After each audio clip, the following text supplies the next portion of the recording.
자, 8월 4일 수업입니다. 요번 주 벌써 금요일이네요. 지금 통계 분석의 마지막 과정으로 시계열 분석이라고 하는 주제를 계속 보고 있는데요. 좀 내용이 좀 산만했죠. 그래서 오늘 시계열 분석에 대해서 다시 리빌드를 할 거예요. 일단 우리가 그동안 분석했었던 결과물의 최종 형태를 보여드리면은,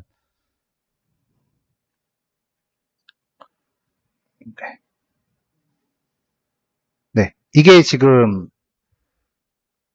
여기 파란색, 하늘색 실선으로 나온 거는 그 원래 데이터. 이 지금 점선으로 표기된 거는 실제 데이터예요. 근데 이 실제 데이터를 가지고 실제3으로 데이터를 쪼개서 과거 데이터를 가지고 학습을 시켰어요. 그러니까 분석 모델을 만들게 한 다음에, 그리고 그 다음에 이제 빨간색으로 만든 거는 이제 분석 모델이 앞으로의 일을 예측한 거예요. 뒤쪽에 파란색으로 있는 거는 아까 데이터를 7대3으로 쪼갰다 그랬죠. 나머지 3에 해당하는 실제 데이터예요. 그래서 빨간색하고 파란색 점선이 겹치는 부분은 실제 데이터를 이 분석 모델이 얼마나 비슷하게 예측했는지 비교해 보려고 넣은 거고요. 얼추 추세는 비슷하게 가고 있죠. 그리고 그 이후에 한 2년치 정도의 데이터를 추가적으로 예측한 거예요. 정확하게 뽑지는 못해도 이게 만약에 주식 데이터였다면 여기서 사고 여기서 팔아라 정도는 나오겠죠. 네. 그래서 전반적인 추세를 예측하는 데 있어서 이제 수행되는 모델들, 요거까지 갈 건데, 이 과정에서 우리가 뭔가 검증하는 내용들이 몇 개 좀 있었잖아요. 뭐 ACF 검증이나 뭐 이런 것들. 그 검증과 관련된 내용들을 2번 파일에다 모아놨어요. 그러니까 예전에 3, 4번에서 했었던 것들을 2번 파일에다가 모아서 다시 놓고, 그 다음에 새로운 내용들도 좀 넣습니다. 그래서 2번 파일의 정리가 아예 그냥 처음부터 데이터 파일도 제가 어제 했었던 그 에어 패신저스 요 데이터로 다시 했으니까 아예 그냥 처음부터 다시 한번 본다고 생각하시면 될 것 같아요.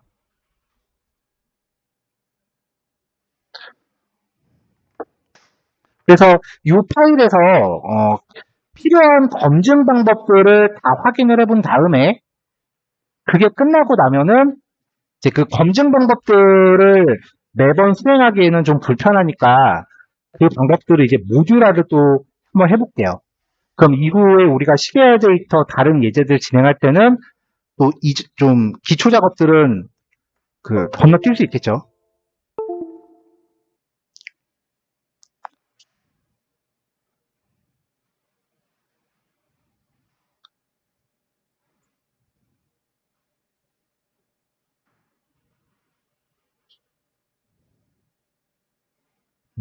이 파일은 변한 게 없고.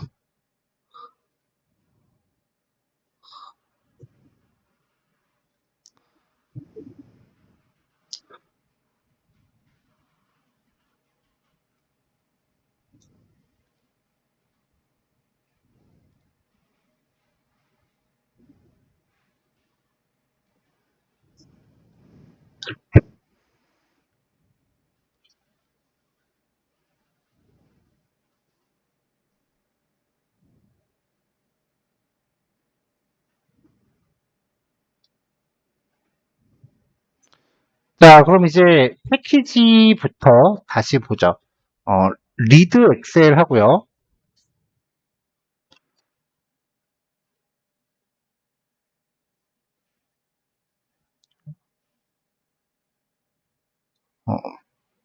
표를 좀 바꾸고 시작할게요.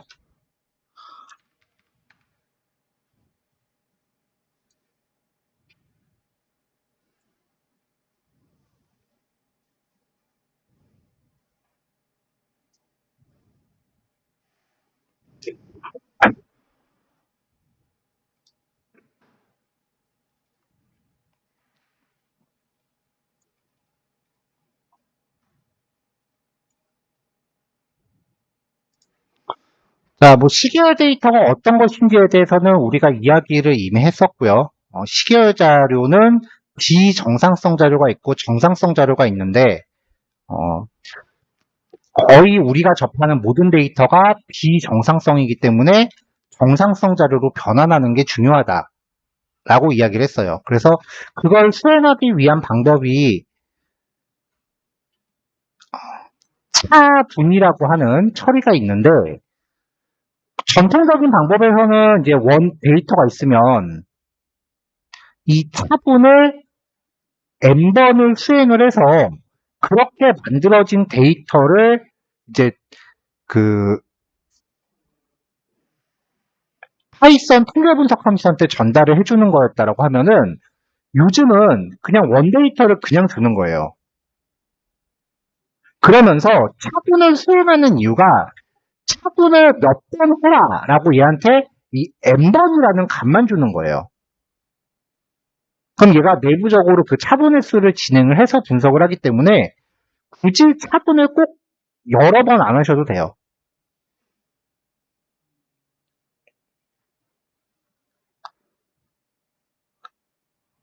자, 뭐 정상성 데이터하고 약정상성, 뭐 비정상 데이터를 정상 데이터로 바꾸는 거를 뭐 차분이라고 했다. 그래서 이게 어떤 것들이 비정상 데이터의 형태인지 이야기하는 것까지, 여기까지는 내용 똑같습니다. 자, 그 다음에 이제 시계열 분석 방법의 종류들. 네, 첫 번째는 평균 이동법.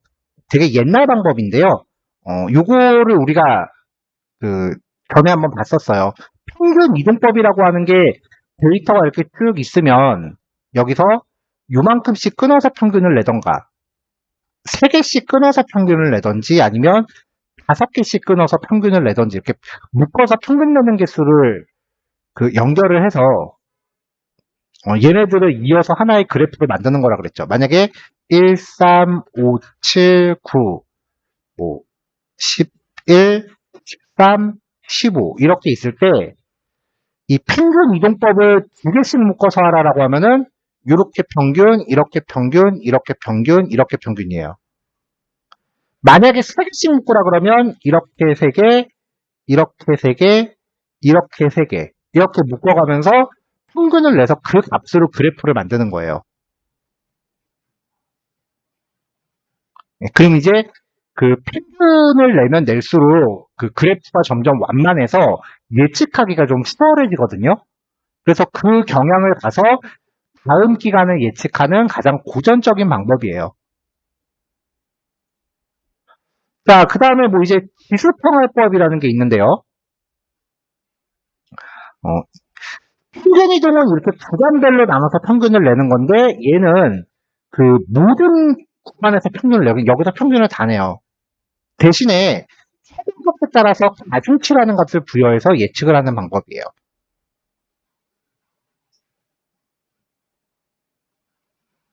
그리고 분해 시계열은 그 시계열에 영향을 주는 일반적인 요인을 분리해서 얘네만 갖고 이제 분석을 하는 방법이고요. 이 두 가지는 뭐 잘 사용되지는 않습니다. 최근의 트렌드는 아무래도 통계적 방법이죠. 그래서 이 통계적 방법 중에 1번, 2번, 그리고 마지막으로 1번 더하기 2번이 합쳐진 그 ARIMA 모형 같은 게 있고, 그 다음에 시계열 분석의 끝판왕, 계량경제 모형. 이 계량경제 모형은 이걸로 진짜 경제를 예측할 때 쓴대요. 이거는 저도 수업을 들어본 적은 있는데, 한 2번 듣고 그냥 그 과목 포기할 정도로 많이 어려워요. 이런 것들이 있다. 그래서 일반적인 시계열 분석 방법에서는 거의 얘가 가장 널리 사용이 된다. 예, 요 이야기 했었고요. 자, 시계열 데이터의 형태를 파악하기 위해서 분해 시계열이라고 하는 개념이 있어요. 이 분해 시계열에 대한 내용은 지금 새로 등장한 내용이에요. 시계열에 영향을 주는 요인이 뭐 추세, 계절성, 그 다음에 불규칙 요인, 이렇게 크게 3가지가 있는데, 얘네들을 시계열 데이터에서 분리 분석하는 거예요. 이걸 분리하기 위해서 회계 분석적 방법을 주로 사용을 하는데, 이 시계열을 분리하면은 뭐 계절성이나 추세성이 있는지 여부를 우리가 좀 더 시각화해서 한눈에 파악할 수가 있어요. 특히 이 고정된 주기에 따라 자료가 변화한다라는 이 계절성을 발견해내고 못하고가 분석 결과에 영향을 되게 크게 줍니다. 근데 이게 어떤 수치값이 정확하게 딱 떨어지는 게 아니라 그 분석가가 그 데이터의 어떤 배경 같은 걸 통해서 좀 추론한다라는 성격이 좀 있어서 정확하게 분리하기가 쉽지 않고요. 이론적인 약점이 많이 존재하지만 그럼에도 불구하고 많이 쓰여요. 뭐 AR 모형, MA 모형 쭉 이렇게 여기까지는 똑같고요. 공식 얘기는 넘어갑시다. 자, 그렇게 해서 이제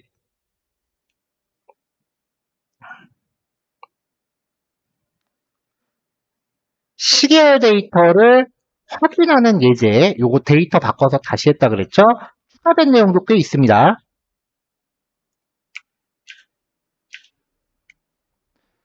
자, 일단 패키지들을 가져왔는데요. 우리가 분석할 때마다 수행했었던 그 ACF 검정하고 PACF 검정, 그 다음에 그 ADF 써갖고 했었던 검정이 있었죠? 요 검정 관련된 내용을 요 파일로 옮겨왔어요. 왜냐면은 이 검정을 차분을 만약에 내가 3번 했다라고 하면은 차분할 때마다 얘네를 다시 해야 되잖아요. 네, 그런 좀 불편함들이 있기 때문에 그냥 기본적인 내용은 요 앞에다 몰아놓고 얘네를 모듈로 묶어볼 거예요. 그럼 이후 분석 과정에서 좀 그 잡다한 과정들이 좀 떨어질 거 아니에요. 네, 그래서 이론적인 부분을 일로 묶었고요. 그 다음에 아까 시계열 분석에서 그 성분들 있었죠? 분해 시계열이라고 부르는 건데 분해 시계열을 만들어주는 패키지가 시즈널 디컴포즈라고 하는 패키지예요. 얘가 추가된 내용이에요.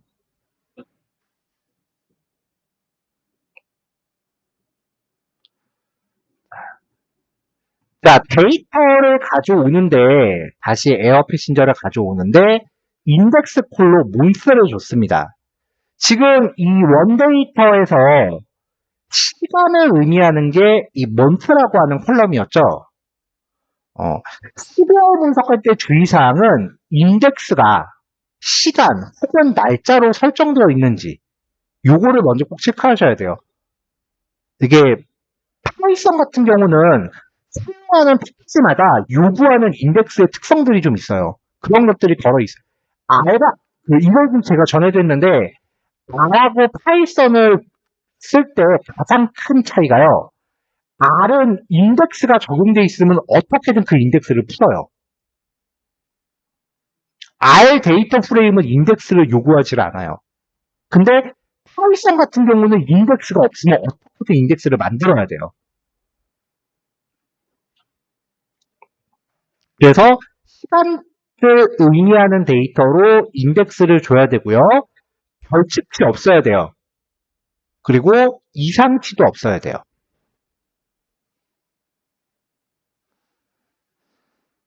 자, 그래프 그리는데 필요한 과정들을 좀 초기화했고요. 기초 통계량을 먼저 좀 봤습니다. 이걸로 데이터의 범위를 바꿔. 이건 전에도 한번 했던 거고요.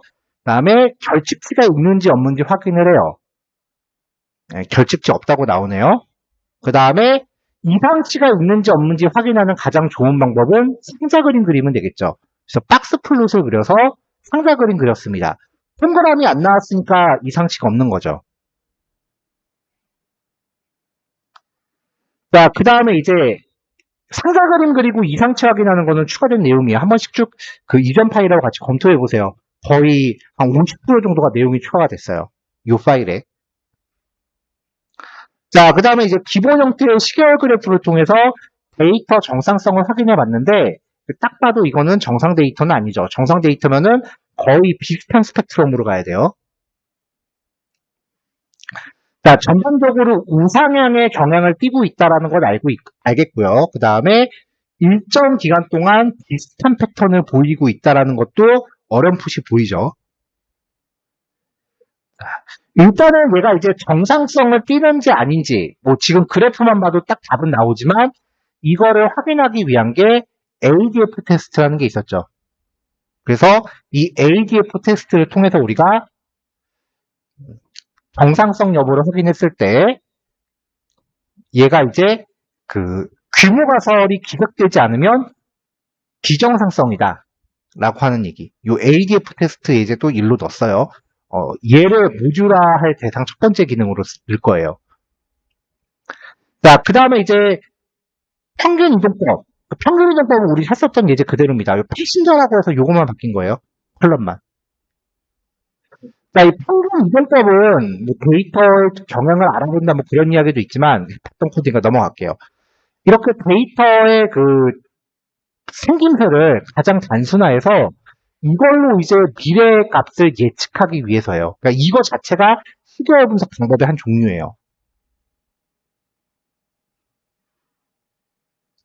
그러면 대충 이제 요 다음 데이터는 한 요 정도 오겠구나라고 우리가 예측을 할 수 있겠죠. 근데 보시면 이 평균의 단위를 많이 묶을수록 데이터 정확성은 좀 떨어지죠. 자, 그 다음에 얘는 지수평균 이동. 얘가 이제 지수평월법이라고 부르는 건데, 얘도 데이터의 흐름은 점점점 단순해집니다.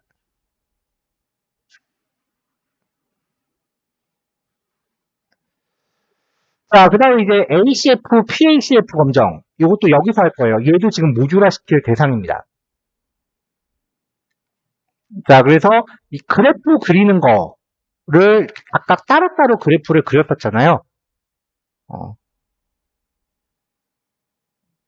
그래서 이 데이터의 생김새에 따라서 AR 모형인지 MA 모형인지 그리고 처음에 시작했을 때 몇 칸 이동해서 파란색 박스에 진입하는지에 따라서 그 모형 안에 파라미터 값을 우리가 찾아낼 수 있었는데 지금 그래프를 따로 그렸죠.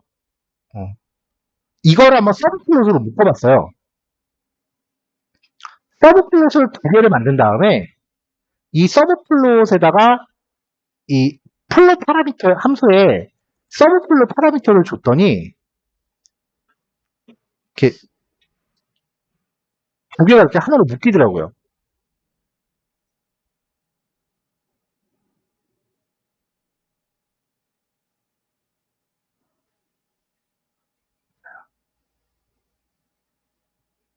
자, 그래서 이거 괜찮네 라고 일단 생각을 한 거고요. 뭐 결과 판정도 이전 필기 내용 그대로 복사했으니까 가져오시면 되고요.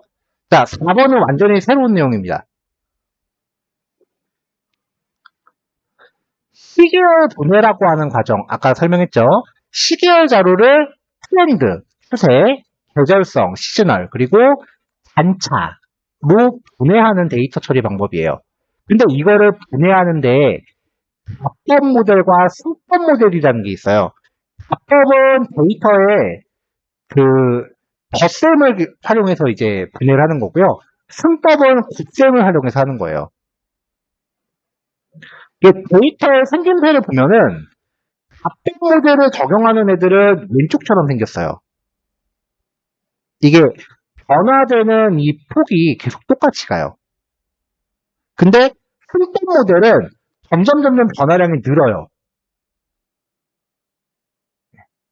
그래서 이 데이터의 모양을 봤을 때 어떤 모델로 데이터를 분해하면 될지를 판단하시면 됩니다. 자, 그러면은 우리의 원래 데이터를 봅시다.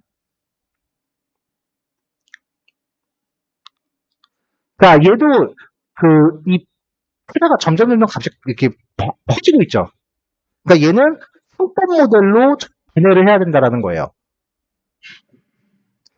자, 시계열 데이터 분해하는 방법은요, 시즈널 컴포즈라고 하는 함수한테 분해할 데이터하고 모델 이름만 주시면 돼요.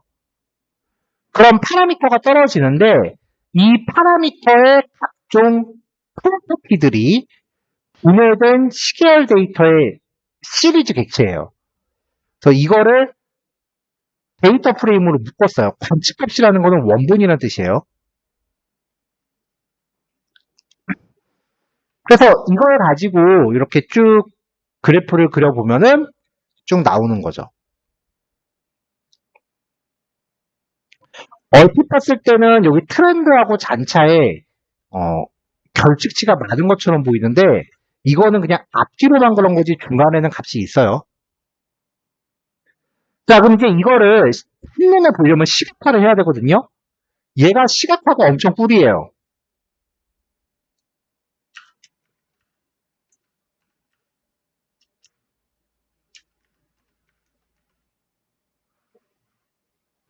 자, 여기에 이 SB라고 하는 객체를 리턴 받잖아요. 이 객체를 사용해서 그냥 sd.float이라고 함수 한번 호출해버리면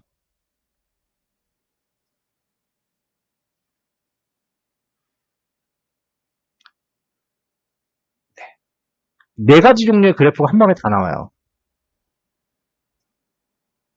근데 얘네가 보니까 서브플롯으로 묶여있더라고요. 근데 보니까 이제 격자도 없고 뭔가 꾸며주고 싶은데 꾸며줄 여지가 전혀 없어요. 잔차하고 시즌, 그 계절성, 그 다음에 특별성 같은 경우는 여기 Y축에 레이블이 붙어 있는데 오리지널 데이터는 레이블이 없기도 하고요. 그래서 이 리플라는 데이터를 분해를 해서 좀 찍어봤어요.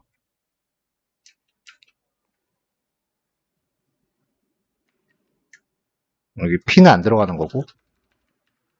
자, 얘가 리턴되는 객체를 봤더니 리턴 객체를 가지고 엑슬드런이라고 하니까 우리가 서브플롯 만들 때처럼 이렇게 서브플롯 피그 객체랑 서브플롯 객체가 쭉 떨어지더라고요.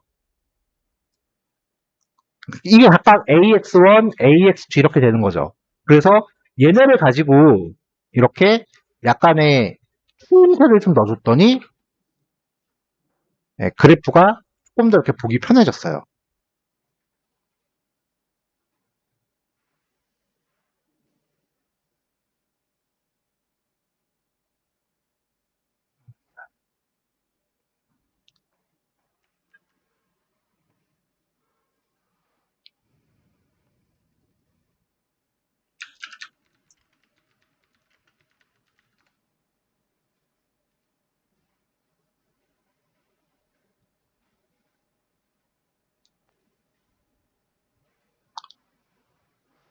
아, 자, 지금 여기서 제가 생각난 게 좀 있어서 그거까지만 좀 해볼게요.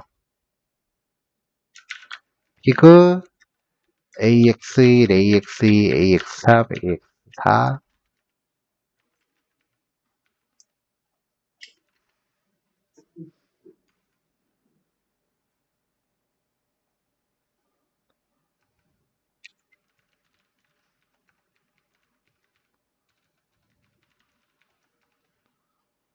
그래프를 6개를 그렸는데 아,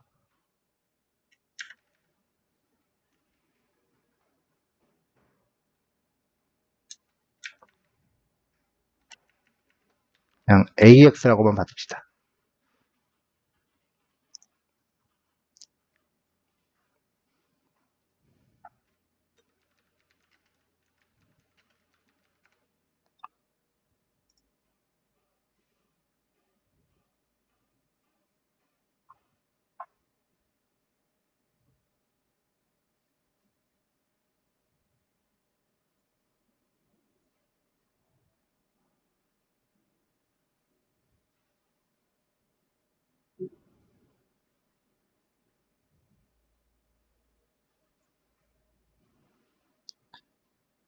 그럼 그래프가 복사가 되는지 한번 해보고 싶어서요. AX의 0은 100,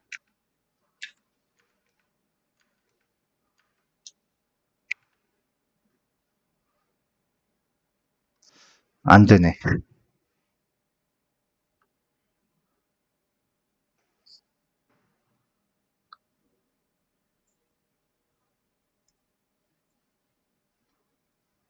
네, 어쩔 수가 없네. 이 4개 그래프하고 앞에서 검증했을 때 썼던 그래프, 그걸 한꺼번에 표서 그립 표현하면 좋겠다 싶어서 한번 해보려고 했는데, 이미 추적된 그래프를 다시 할 수는 없네요.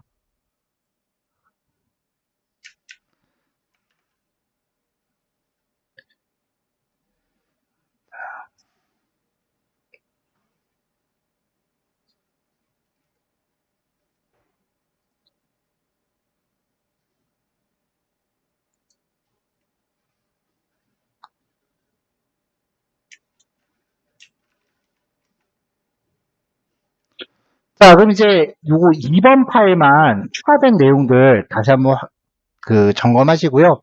2번 파일에 있는 각종 검증 내용들을 이제 모듈화해서 그걸 테스트한 다음에 마지막으로 그 결과를 갖고 분석에 적용하는 그 과정으로 진행해 봅시다. 그래서 오늘 시계열 분석은 기본적인 분석 방법은 좀 마무리를 좀 할게요.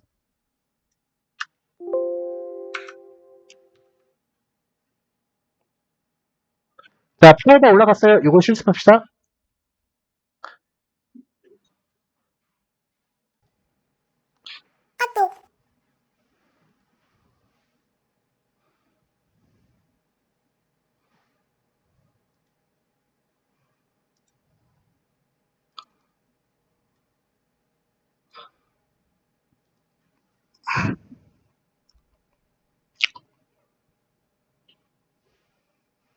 자, 일단은 모듈화를 하기 위해서 패키지 추가한 부분부터 좀 확인을 할게요. 출력 결과에 그래프가 포함되기 때문에 그래프 관련된 맷플롯하고 그 다음에 시본 패키지 들어있고요. 자, 그 다음에 이제 우리한테 필요한 검증 결과를 확인하기 위해서 플롯 ACF, 그 다음에 플롯 PACF, 그리고 AD 플러 요것도 가져왔고, 그 다음에 오늘 새롭게 배운 시그널 디컴포즈 얘를 추가했고요. 자, 그 다음에 이제 새롭게 소개하는 데이터 분석하고 전혀 상관없는 앤데요. 얘가 이제 태블레이트라고 하는 패키지인데, 얘 설명을 보면은 프리티 프린트, 출력을 이쁘게 할 수 있게끔 해주는 애예요. 그러니까 데이터 프레임을 그냥 통째로 출력하면 모양이 좀 되게 안 이뻐요. 걔를 이제 좀 이쁘게 만들어주는 그 패키지입니다. 얘는 설치를 따로 하셔야 돼요. 그래서 설치할 패키지 이름만 제가 단톡방에 하나 올릴게요. 자, 요 패키지를 설치하고 들어가셔야 되고요. 자, 그 다음에 이제 코드를 쭉 내릴게요. 추가된 모듈 기능으로 봅시다.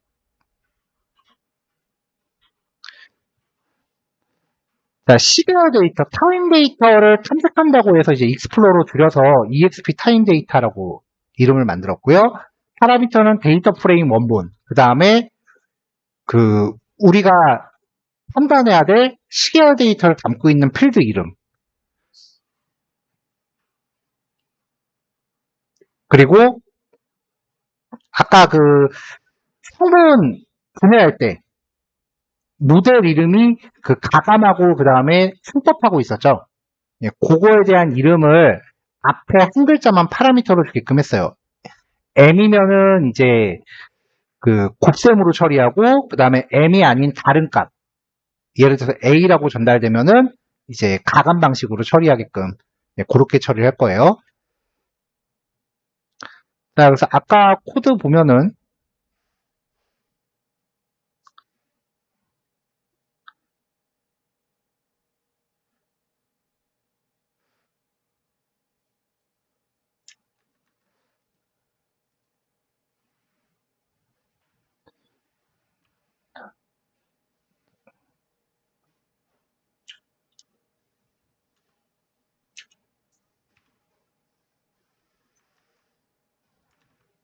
잠깐만요. 이것도 생각이 나서 결측치 존재 여부.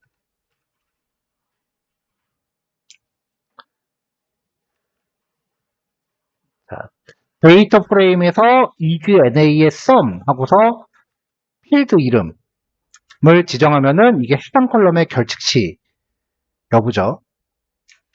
아니면 이렇게 해도 돼요.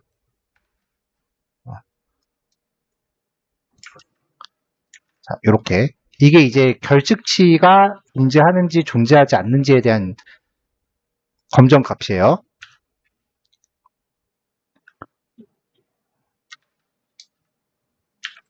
NA 카운트라고 변수 지읍시다.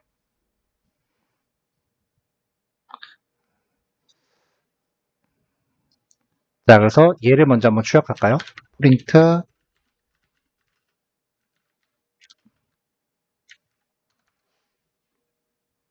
별측치 수 %d 한 다음에 여기다가 NA 카운트를 출력하게 하고요. 그리고 상자 그림도 출력하게 합시다.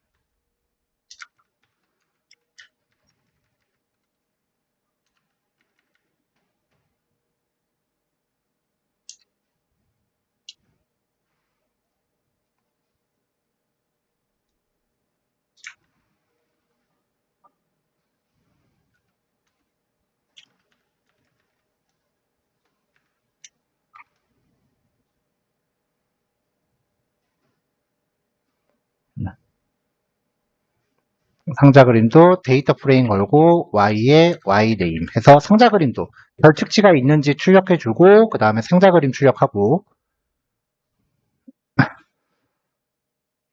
자, 그 다음에 이제 ADF 테스트 전에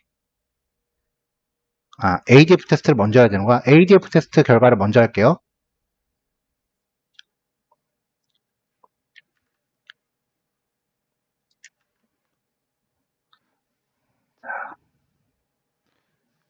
자, ADF 테스트 했던 거를 보면은 지금 AD플러라고 하는 함수에다가 데이터 프레임에 대한 그 필드를 파라미터로 줬잖아요. 필드 이름은 이 함수에서 yname이라는 파라미터로 받게끔 했어요.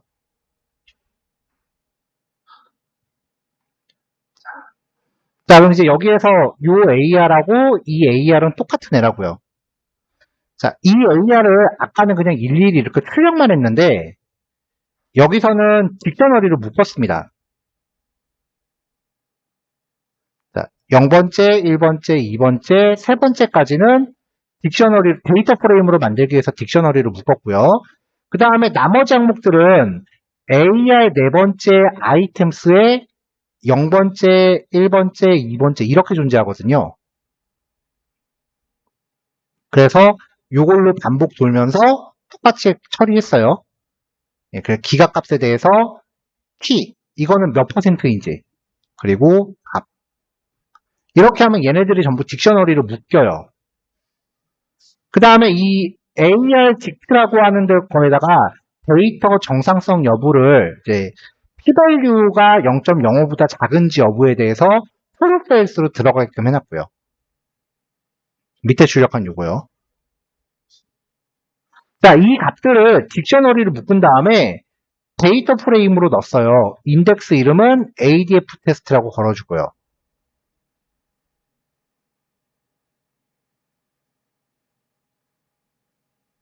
자, 요거에 이제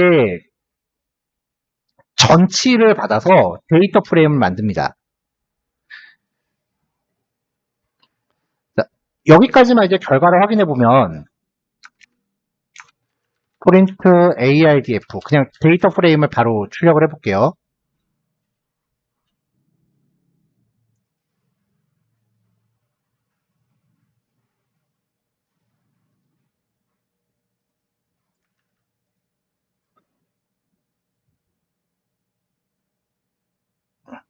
그냥 데이터 프레임을 출력하면 이렇게 나와요.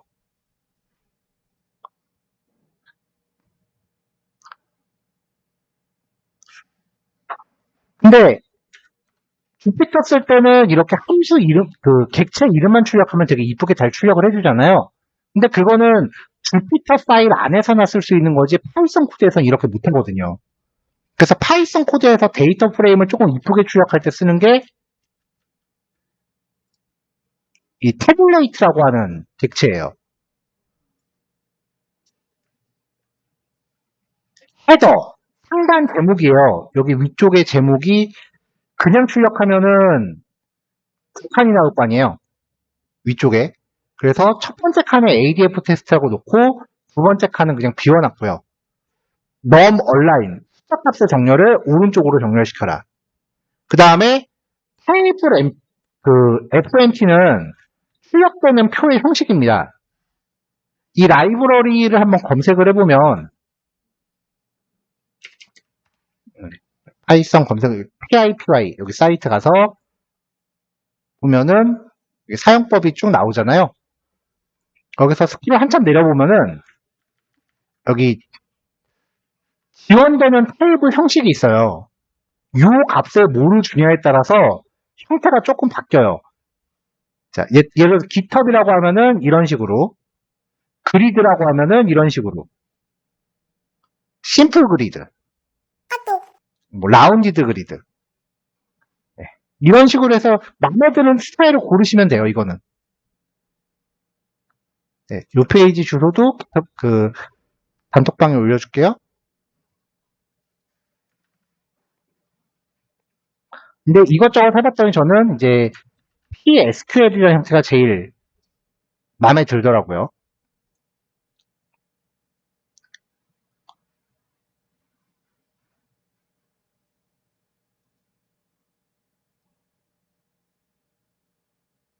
아이고, 얘를 실행해야 되는데. 자, 이렇게 실행하면 모양이 확 달라지죠?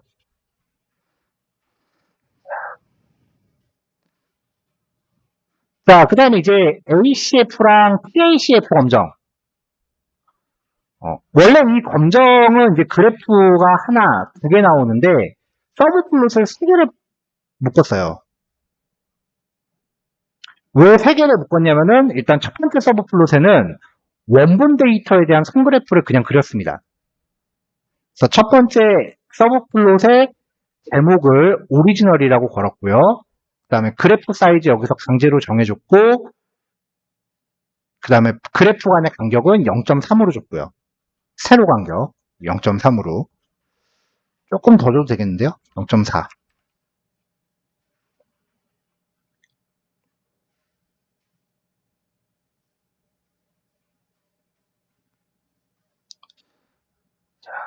자, 그 다음에 이제 그 2, 3. 막 복사도 안 고쳤네. 두 번째 그래프의 제목은 ACF 테스트, 세 번째 그래프의 제목은 PACF 테스트. 그러면서 각각의 플롯들을 아까처럼 넣어준 거죠. 그럼 여기 요 세 개 그래프가 나오겠죠.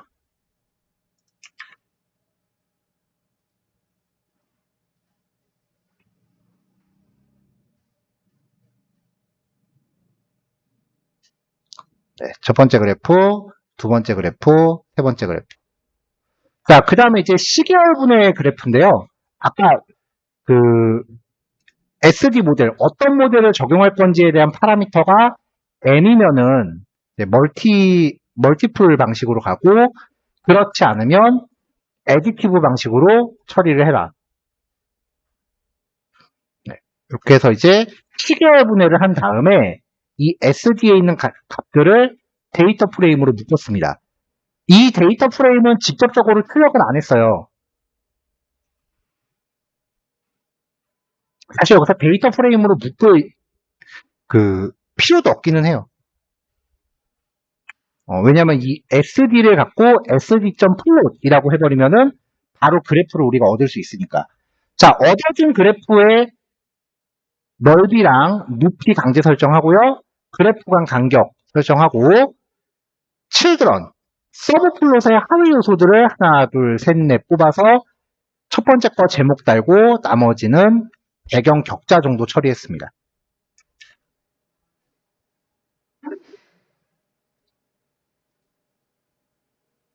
자, 요거를 묶고 나면은 시계열 분석에 필요한 각종 그 테스트 단계들이 이렇게 일괄적으로 처리가 돼요. 각종 이제 검증해야 되는 것들.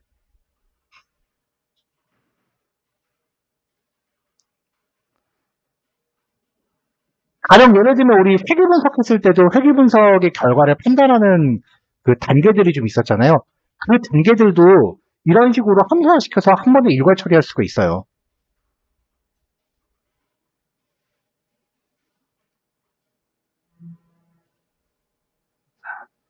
자, 이렇게 해서 결과가 완성이 되죠.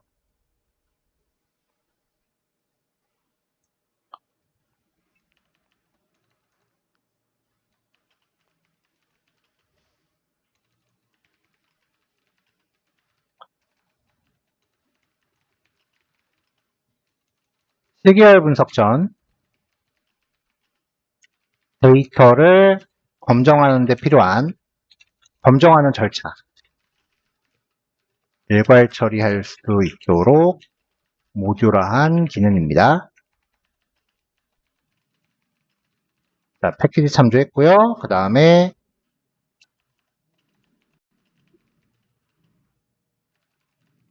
데이터 가져왔고 그리고 검정 수행. 그러면 한 번에 다 들어오는 거죠.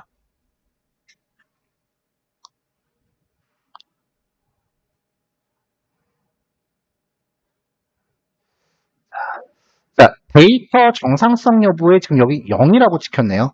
fails라고 찍혔으면 했는데 0이 fails이긴 하니까 상관없긴 한데 여기 조금 마음에 안 드니까 이거 한 번만 더 수정할게요.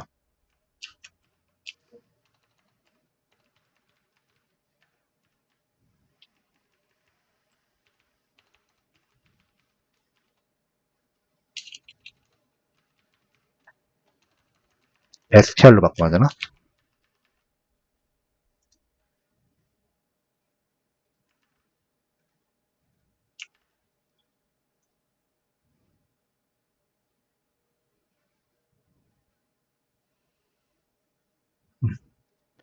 불린 값을 str로 바꾸는 거는 에러 나네요.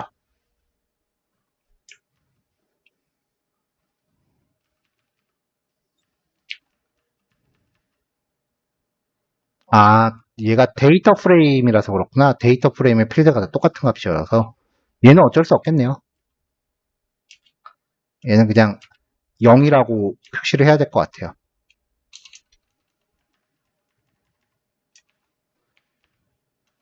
제목에 설정해야지 뭐. fails 1 이런 식으로. 왜냐면 데이터 프레임은 필드의 데이터 타입이 모두 똑같아야 되기 때문에 앞에 거는 다 숫자인데 저기만 덩그러니 불린으로 나오게 할 수가 없어요. 그러니까 저기만큼은 0일로 판단해야 될 수밖에 없네요. 이렇게 봐야지 뭐.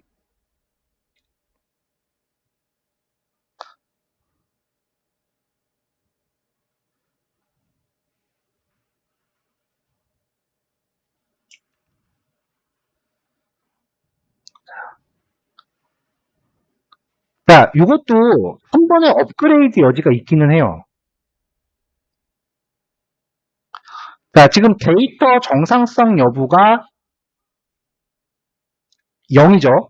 그럼 데이터가 정상성을 가질 때까지 차분을 계속 해야 된다잖아요.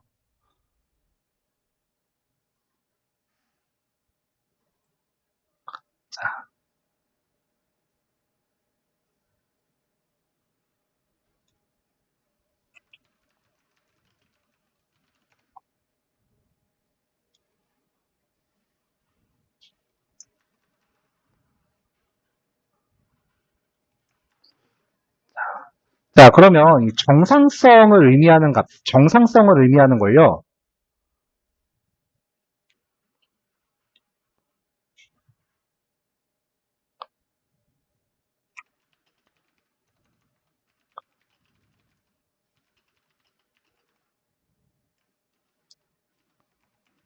일단은 fails로 바꿀게요. 그래서 정상성 여부를 여기서 이 변수에다가 저장을 해주겠습니다. 네, 요거는 별 차이 없죠?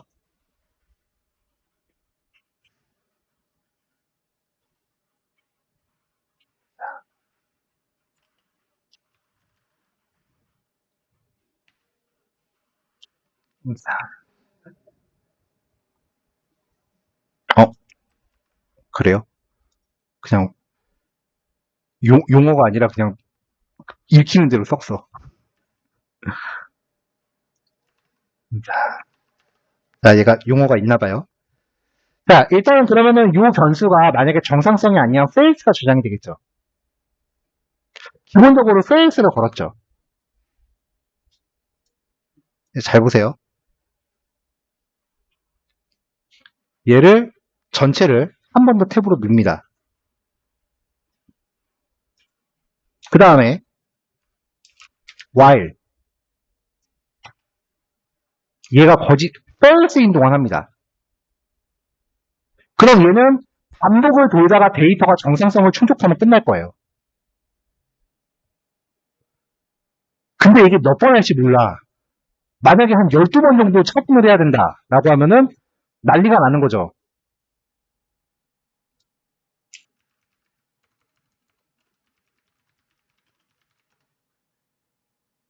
자, 일단은 반복할 때 처음에는 원본 데이터를 가지고 그냥 하겠죠.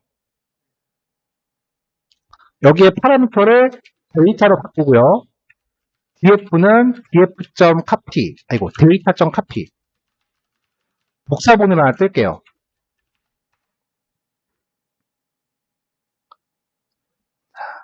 자, 그럼 이제 이 df를 갖고 처음에 하면은 원본을 갖고 하겠죠. 첫 번째는. 그 다음에 쭉 왔는데 처분을 또 해야 된다. 라고 결정이 났다고 칩시다.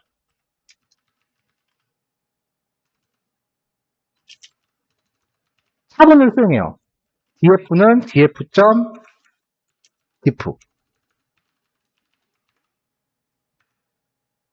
.dropNA. 예. 왜냐면 결측치 있으면 안 되니까. 이렇게 처리하면은 차분을 정상성 수행할 때까지 해요. 근데 아마 엄청 오래 걸릴 거예요. 그래서 실제로는 여기에 제가 diff라고 하는 파라미터를 하나 줬어요. 안전장치로. 자, 이거를 기본값에 1로 줍니다.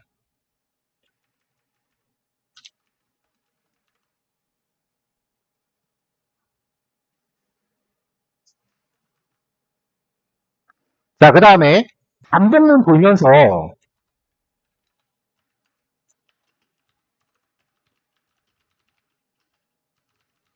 반복 수행 횟수를 카운트는 0이라고 하나 잡을게요.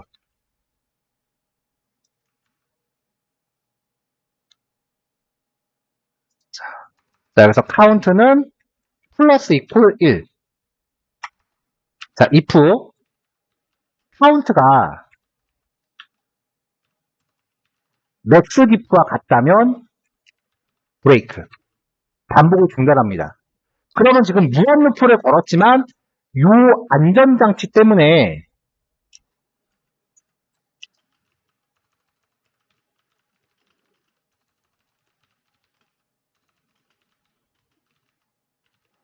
이 안전장치 때문에 일단 기본적으로 한 번만 할 거예요. 그러면 이제 이 맥스 diff를 내가 3하고 주면은 3번 하고 끝나겠죠. 그럼 장사님 그냥 처음부터 푸는 거면 되지 않아요? 근데 만약에 내가 최대 횟수를 5번이라고 지정했는데 3번만 하고서 정상성을 만족하면 나머지 계속 할 이유가 없잖아요. 그래서 9번을 일단 while문으로 정상성 여부를 건 거예요. 자, 그럼 이제 얘를 브레이크를 걸고 그렇지 않으면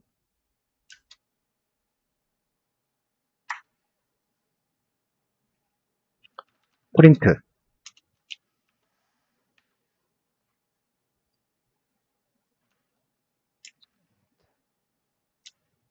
자, 몇 차 차분 수행.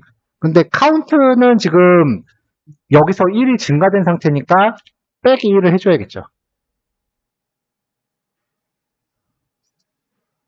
자, 이래놓고 차분을 한 3번만 해봐라 라고 한 다음에 다시 실행해 볼게요.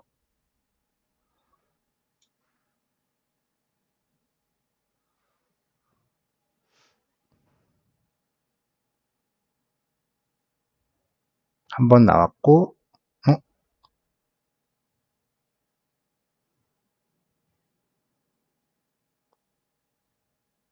여기 fails 못하네요. 왜 한 번만 하고 끝났지?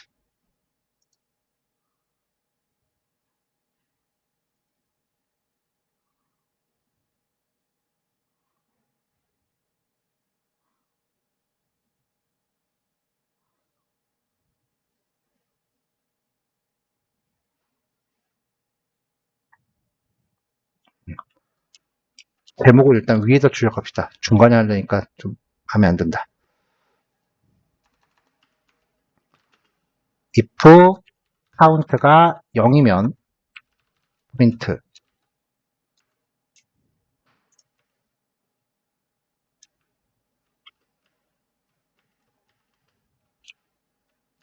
원본 데이터 else 그렇지 않으면 print n차 차분 데이터.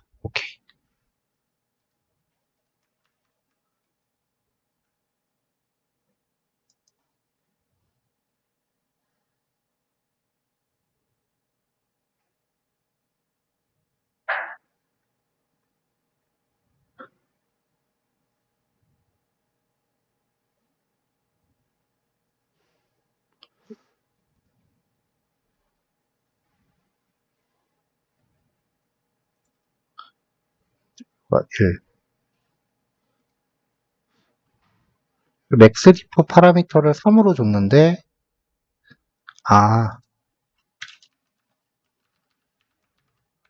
네. 다시 할게요.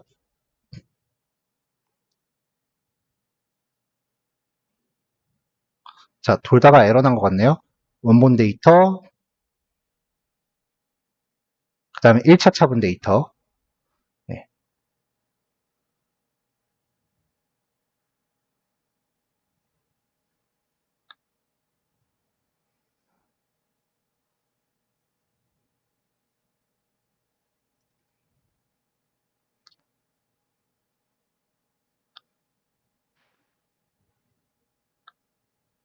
자, 그 다음에는 시계열 분해가 이루어지지 않네요.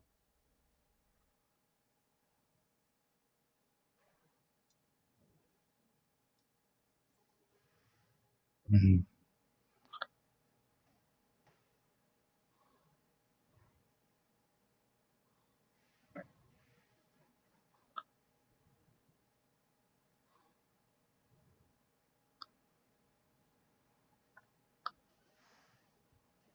차분을 하고 나면 데이터에 그 0값이 많이 들어있어서 그걸로는 지금 그 시계열 분해 계산이 안 되나 봐요.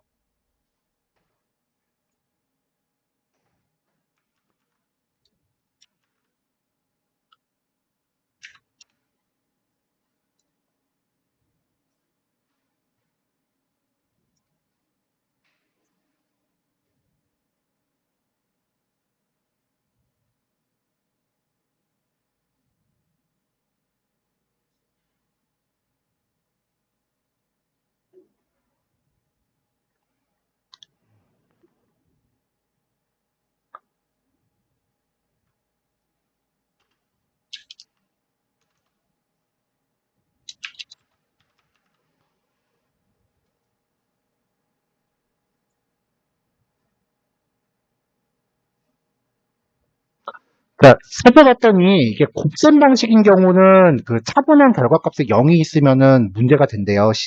그 성분 분해하는데 지금은 자 최대 3번까지 차분을 하고 해서 원본 데이터 자 유의 수준 0.99 쭉 나왔고요. 그다음 1차 차분 데이터 유의 수준 0.54 그 다음에 2차 차분 데이터 다시 해서 유의 수준 됐죠. 그럼 이제 이 데이터가 이제 정상성을 만족한다라고 볼 수 있는데 좀 유독 튀는 애가 좀 있긴 하네요.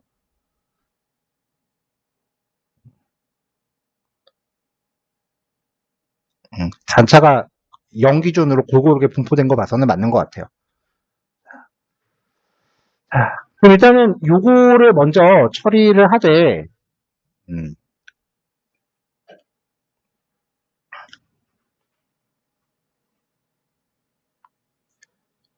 이 시계열 분해 여부는 차분하기 전에 시계열 분해 쪽은 차분하기 전에 그냥 1차로만 수행하는 게 맞는 것 같아요.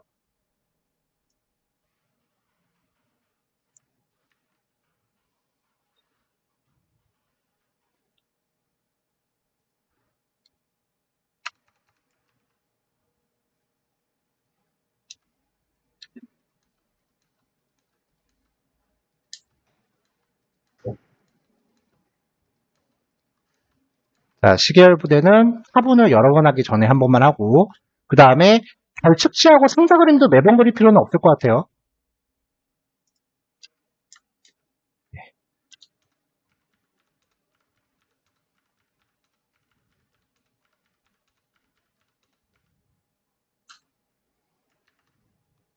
자, 최종 실행입니다.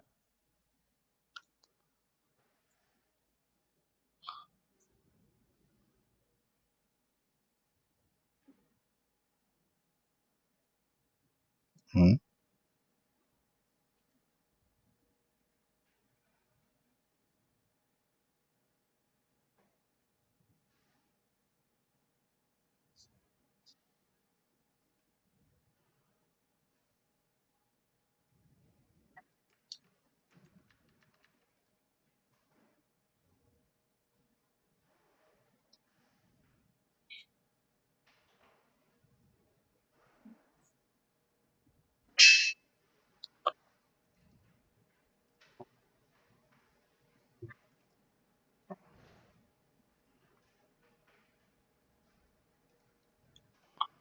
자, 비그 객체가 안 먹네요.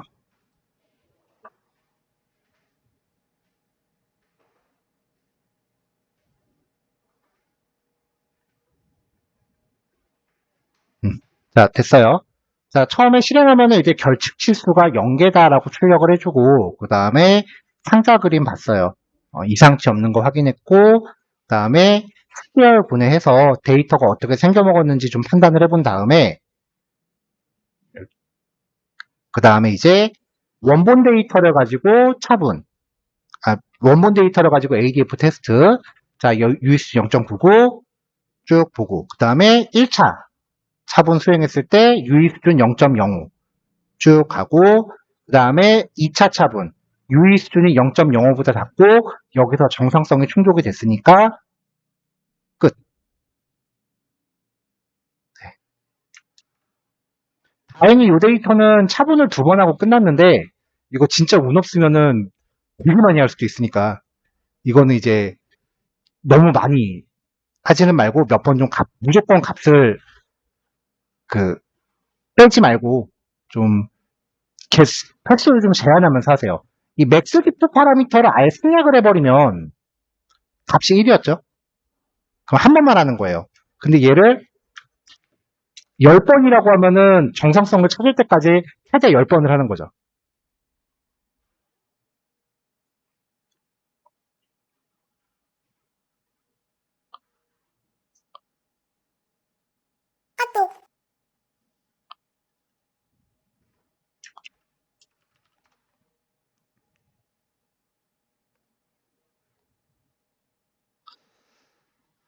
자, 식단 안 해오시고 요거 실습하신 다음에요. 이걸로 이제 검증 결과가 나오면은 실제 시계열 분석하는 것 자체는 우리가 시계열 분석 함수를 2개를 봤어요. 그냥 ARIMA랑 그 다음에 오토 기능 붙은 거. 근데 정작 그거를 쓰는 것 자체는 파라미터 값만 맞춰주면은 별로 어렵질 않아요. 어저께 그 파일 예제 2개로 나눠서 봤는데 이제 요걸 가지고 그 분석만 하는 것까지 해서 오늘 오후에는 조금 더 내용 진행할게요. 어저께 좀 부족했던 거 보충은 하고 끝내야 요번 주가 좀 안 찝찝하죠. 예, 그렇게 하면 이제 다음 주에 뭐 코인 데이터건 코로나 데이터건 실제로 해보고 통계 쪽은 마무리하면 될 것 같아요. 자, 일단은 밥 먹으러 갑시다. 네, 수고하셨어요. 자, 오후 내용 시작할게요. 이제 이렇게 이제 분석에 필요한 정보들을 확인하는 기능을 만들었는데 이거를 통해서 우리가 이제 이 모델에서 파라미터를 P, D, Q 세 가지 값을 줘야 되는데 이 셋 중에 어떤 거를 써야 되는지를 봐야 된다고요. 자, 일단은 이 테스트 결과를 놓고 봤을 때 ACF 테스트랑 PACFD의 테스트 결과를 봤을 때 어떤 게 더 완만한지를 찾아야 돼요. 자, 만약에 얘가 완만하다면 우리가 써야 되는 거는 AR 모델이고요. 여기에서 P값을 찾아요. 근데 그렇지 않고 만약에 얘가 완만하다면 우리가 써야 되는 거는 MA 모델이 되고 여기서 Q값을 찾아요. 그 다음에 아까 차분은 테스트했을 때 2번 하면 된다 그랬죠? 그럼 얘가 D예요. 그럼 놓고 보면은 일단 얘가 완만하니까 AR이고 P값이 파란색으로 들어가기 위해서 한 칸 간 거죠. 얘가 P거든요. 그러니까 써야 되는 거는 결국 1, 2, P가 결정되면은 Q는 0입니다.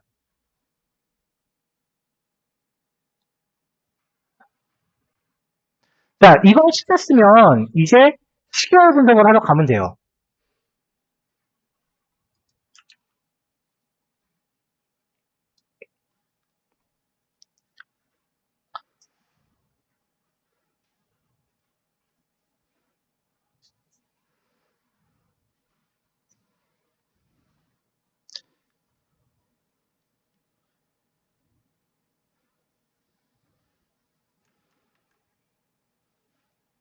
자, 일단 패키지 참조에서 불필요한 거 다 뺐고요.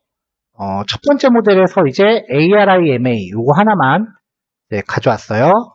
그리고 여기서도 그래프는 확인할 거니까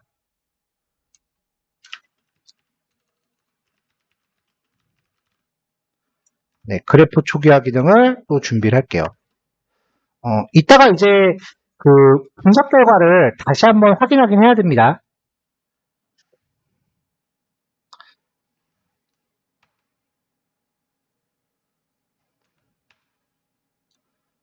자, 마찬가지로 이제 같은 데이터 가져왔고요.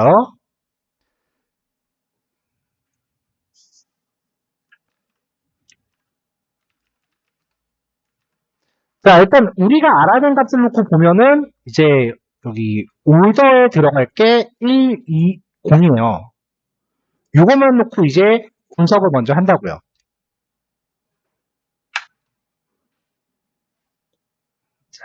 자, 분석 결과가 한번 나왔고요. 자, 이렇게 이 ARIMA 요 함수를 쓸 때는 이 fish라고 해서 객체를 리턴 받죠? 이 객체를 통해서 이제 p.predict라고 하면서 스타트와 엔드를 줘요. 무슨 말이냐면은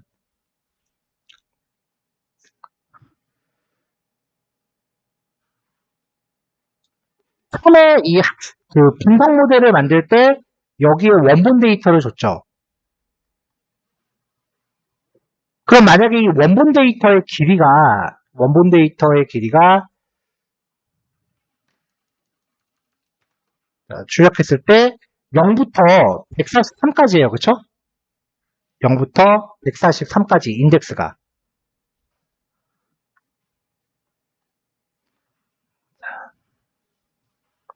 자, 원본 데이터를 준 다음에 다시 이 프리딕트를 설정하면서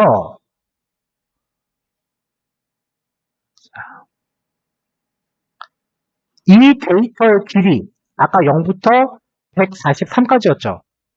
그럼 거기에 길이를 준 144까지잖아요. 파이썬에서 범위를 설정할 때는 항상 시작 위치부터 주어진 위치 전까지였죠. 그러니까 결국은 0부터 143까지잖아요. 아까 원본이랑 인덱스가 똑같죠. 그러면 이렇게 해서 이 만들어진 이 결과치는요. 학습한 결과를 토대로 인덱스가 0인 위치부터 143인 위치까지의 그 모델을 적용해서 얻어낸 예측치예요. 그러니까 이 ARI MA 함수에서 predict라고 하는 이 기능은 학습한 데이터를 실제로 예측해 보는 거예요. 그러니까 원본에 대한 예측값.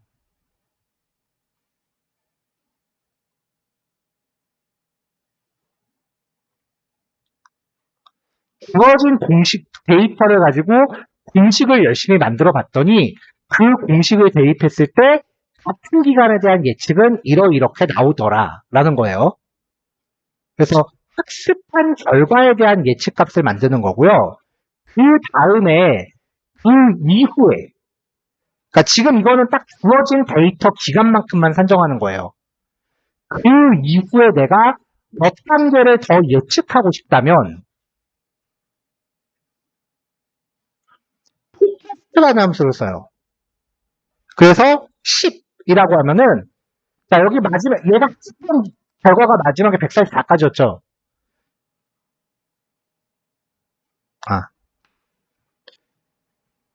그러면은 포캐스트 10이라고 하면 144번째부터 10단계를 예측을 해요. 그럼 우리한테는 지금 지표가 총 3개가 있어요. 원본. 데이터가 이렇게 있으면은 원본 데이터가 이만큼 있는 거고, 그 다음에 원본을 갖고 예측한 내용. 얘는 원본하고 기간이 똑같겠죠. 그 다음에 얘는 그 이후에 10단계를 예측한 값이에요. 이렇게 해서 이 3개를 묶어서 그래프를 그립니다. 자, X좌표는 제가 일부러 레이블을 찍으려고 여기는 일단 실행 안 해볼게요. 일단 그래프만 그려볼게요. X텍스 빼고 선그래프 3개를 그리는 거예요. 일단 인덱스는 데이터 프레임의 인덱스, 그 다음에 원본 값을 가지고 그래프,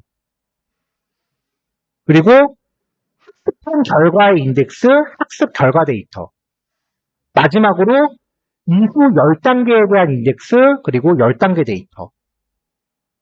근데 이렇게 하면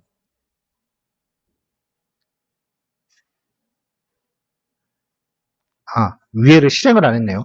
실행을 하고 올게요. 자, 이렇게 실행을 하고 여기를 출력을 하면은 네, 이렇게 나와요. 어때요? 좀 많이 비슷한 것 같아요? 자, 어제는 직선으로 갔는데 그래도 차등 2번 매기라고 명령하니까 차등 적용한 만큼 좀 잘 들어갔죠.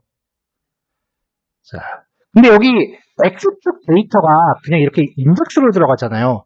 이게 좀 마음에 안 들어서 여기에 그 원래 인덱스는 날짜니까 그 날짜를 가지고 만들어 보려고 데이터 프레임의 길이만큼 20단위로 리스트를 하나 만들었어요. 데이터 프레임의 개수가 몇 개인지 내가 총 모르니까 몇부터 몇 가지 반복을 하면서 20단위로 끊어서 갈 건데 일단 데이터 프레임 길이까지는 길이 중간에서 멈춰야 되잖아요. 데이터 프레임의 길이 플러스 FC의 길이를 해야겠구나. 플러스 len FC.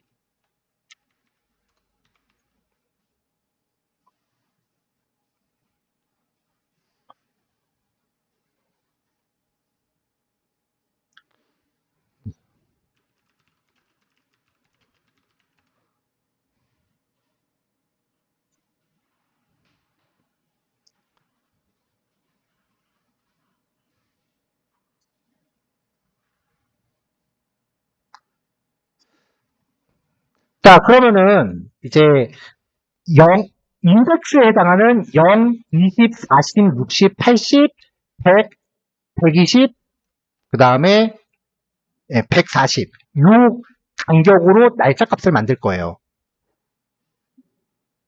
여기 지금 20이라고 했으니까. 10이라고 하면 이렇게 되겠죠?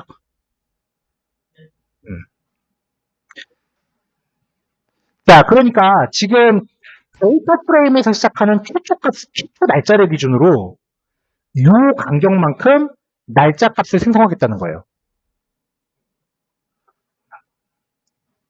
자, 그래서 엑스레이블스는 일단 빈 리스트를 준비하고 그 다음에 스타트 데이트는 데이터 프레임의 인덱스의 0번째 이게 시작값이죠. 이게 시작값이죠. 근데 df의 인덱스의 0 왜 0이 나왔지?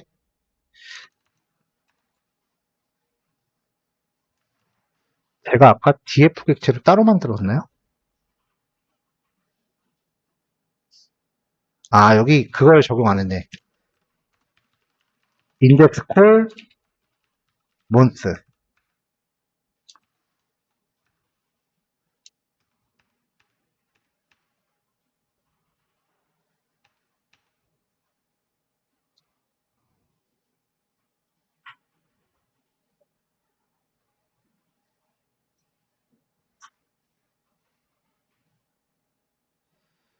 자,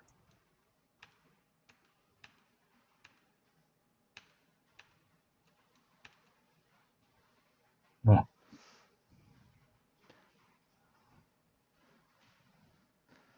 자, 시작 날짜는 타임스탬프 요 날짜예요. 데이터 프레임의 인덱스에서 가장 첫 번째 값. 자, 그러면 반복을 둘게요. to i in x. 그럼 프린트 i라고 하면은 이 x 리스트의 값만큼 쭉 나올 거고, 이걸 가지고 뭘 할 거냐면은, 자, 데이트 타임 임포트 좀 하겠습니다. from date time import 타임 델타. 타임 델타라고 하는 객체는 날짜에 대한 연산 단위를 만들었었어요. 자, 지금 여기서 12일 간격으로 가고 있죠. 자, 그러니까 타임 델타는 td. td는 타임 델타. 베이스는 12 곱하기 i. 그러면은 0, 그 다음 12일, 24일, 36일 그렇게 되겠죠. 아, 그냥 요 값을 그냥 줘도 되겠네요. 네. 0, 12, 24, 36, 48. 그러니까 첫 번째 날짜로부터 0번째 되는 날. 그 다음에 첫 번째 날짜로부터 12일 후, 24일 후. 이 td를 x 레이블스의 시작 날짜에다 더해서 받겠습니다. 그럼 x 레이블스는 이렇게 날짜 값들이 쪼르륵 만들어져요. 12일 간격이 되겠죠. 자, 그냥 하면은 지금 날짜 값이 다 이렇게 나오니까, 자, 데이트라고 연산 결과 받은 다음에 date.str ftime.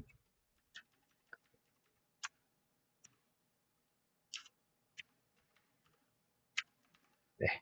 적절히 형식 꾸며주면은 x 레이블에 이렇게 들어가겠죠. 얘로 x픽스에 건 거예요. X좌표는 아까 12일 간격으로 준비해놨고, 여기에 덧댈 텍스트를 날짜로 반복문 돌아서 만들어 놨으니까, 못 알았네요? 아, E하고 L 순서가 바뀌었네요.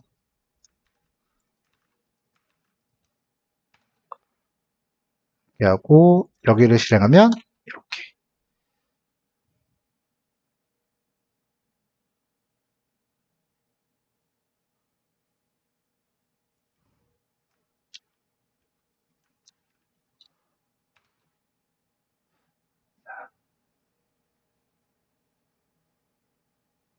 좌표가 X 레이블스.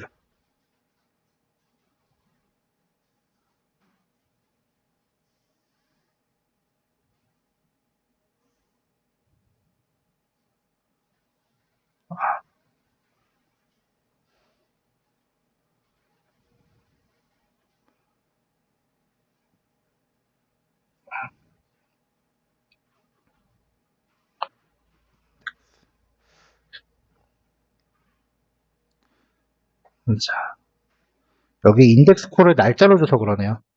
그래서 얘가 지금 그래프의 인덱스가 돼버리는 바람에 얘는 이거 빼고 가야겠다.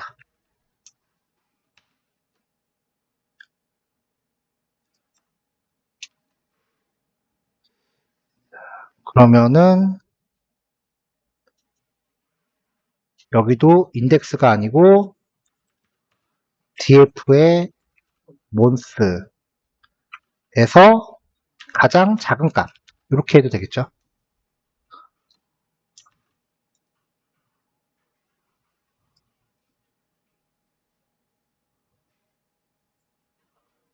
아, 점을 찍어야 되는데 쉼표를 찍었네요. 네, 그럼 이렇게 나오죠. 근데 지금 여기서 이렇게 하면은 얼추 비슷하게 간 것 같기도 하고요. 근데 이제 보셔야 되는 건 여기에요. 어저께 했을 때는 이렇게 갔는데 어저께는 그 차분은 무조건 한 번 하는 걸로 전제한다라고 제가 바꿔갔었잖아요. 근데 오늘 그 반복 돌려서 차분 두 번 해야 된다라는 걸 알아냈더니 그래도 한 이렇게는 좀 자고 있네요. 근데 그 다음에 이제 여기서 봐야 되는 게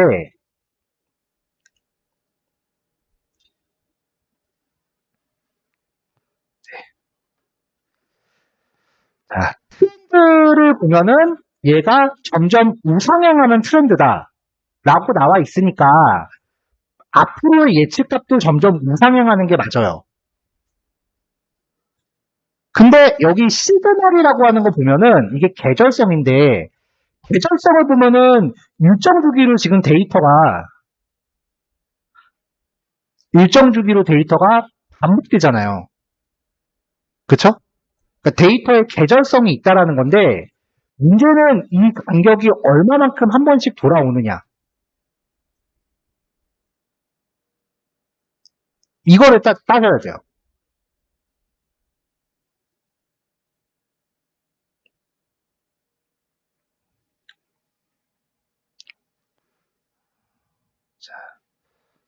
이거를 따지려면은 사실 이 부분은 어제 저는 계절성이 이만큼 있으니까 이제 계절성이라고 하는 거는 보통 일반적으로 봤을 때 값이요. 1일 단위, 1일에 한 번씩 도래하느냐 아니면은 일주일에 한 번씩 도래하느냐 그것도 아니면 30일에 한 번씩 도래하느냐 뭐 45일에 한 번씩 도래하느냐 날짜면은 이렇게 날짜 간격으로 되겠죠. 그 다음에 만약에 월 단위면은 1개월마다 한 번씩 도래하느냐, 3개월마다 한 번씩 도래하느냐, 뭐 이런 식으로 갈 거고, 월 단위로 1년 주기면 12개월마다 한 번씩 도래하느냐, 연 단위면은 뭐 1년에 한 번씩 도래하느냐, 3년에 한 번씩 도래하느냐, 뭐 이렇게 될 수 있을 거 아니에요.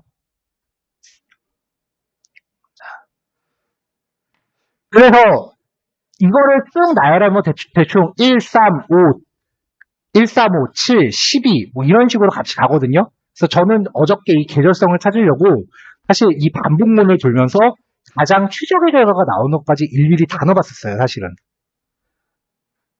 근데 이거를 어저께 어떻게 찾느냐, 어떻게 판단해야 되는지 이 부분을 저도 약간 지식이 좀 부족해서 인수님한테 물어봤더니 어떤 딱히 뭐 코드로 알아낸 건 아니고 이 데이터의 특성을 봤대요. 이게 지금 원본 데이터를 보면은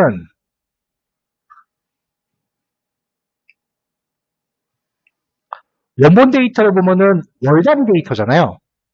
그래서 월 단위 데이터가 그 이거를 어떻게 다 출력할 수 있을까?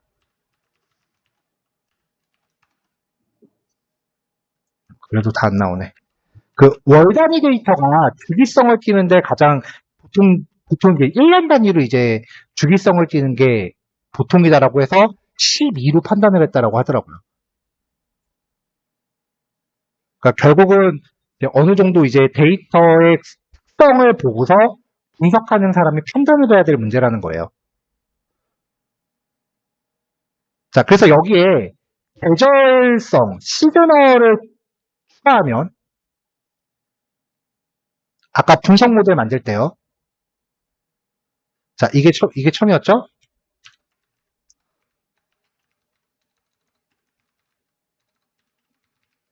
자, 이 오더에 들어가는 게 PDQ예요. 오더 한 다음에 PDQ. 네, 이렇게 들어가는 거고요. 여기에 계절성을 부여해요. 그럼 시그널 올더라고 하는 파라미터를 추가합니다. 모든 데이터가 계절성이 있지는 않아요. 자, P하고 D는 1하고 2였고요. Q는 0이었고, 요게 이제 주기 값이거든요. 주기를 12로 판단을 해서 넣었어요.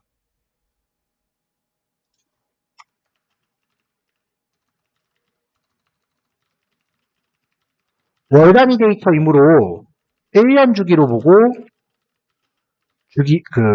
주기를 12로 설정을 했어요. 이거는 직접 판단한 내용이다. 자, 이렇게 다시 할게요. 아까 예측값이 그냥 직선으로 나온 거 보세요. 자, 예측값이 변하죠? 자, 최종 결과입니다. 전체적으로 조금 떨어지긴 했어요. 근데 이 변동 모양 자체는 똑같죠. 네, 이렇게 해서 계절성이 있는지 없는지 요거를 넣는 거에 따라서 이게 결과가 좀 디테일이 달라지더라고요. 자, 그럼 이제 이걸 통해서 모델은 나왔어요. 네, 120, 그 다음에 12012 이렇게 나왔어요. 자, 그럼 이번에는 오토 아리마 얘를 어떻게 쓰는지 봅시다.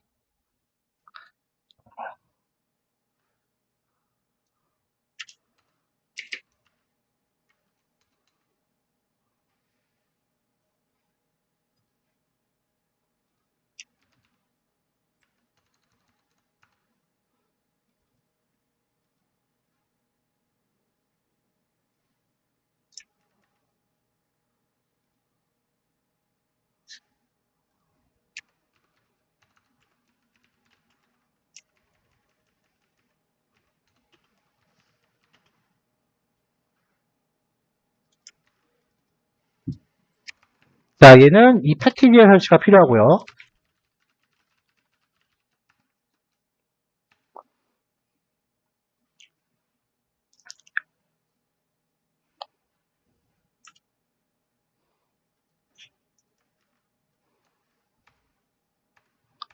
자, 데이터를 가져왔고, 그 다음에 여기서도 그래프 초기화를 할게요. 이따 그래프의 그 X축 그거 줘야 되긴 하는데, 일단은 그냥 갈게요. 자, 데이터 확인하는 거 이미 아까 모듈 통해서 다 했으니까 이제 지울게요. 네.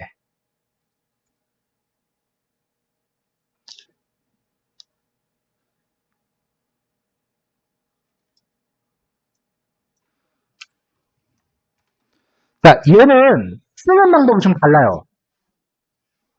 일단 데이터를 7대3으로 쪼개요.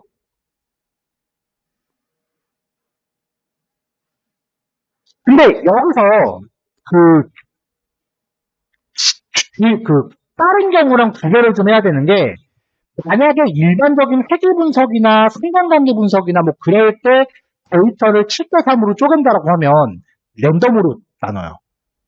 근데 이거는 시계열이잖아요. 랜덤으로 나누면 시계열이라는 것 자체가 성립이 안 되니까 순서대로 앞에서 70% 그리고 나머지 30% 쪼개야 돼. 얘는 순서대로 쪼개야 돼요. 그래서 랜덤으로 쪼갠다 그러면 그 사이클런에 데이터를 분할해주는 API가 있어요. 그걸 사용하는데 얘는 그냥 직접 수동으로 쪼갰어요.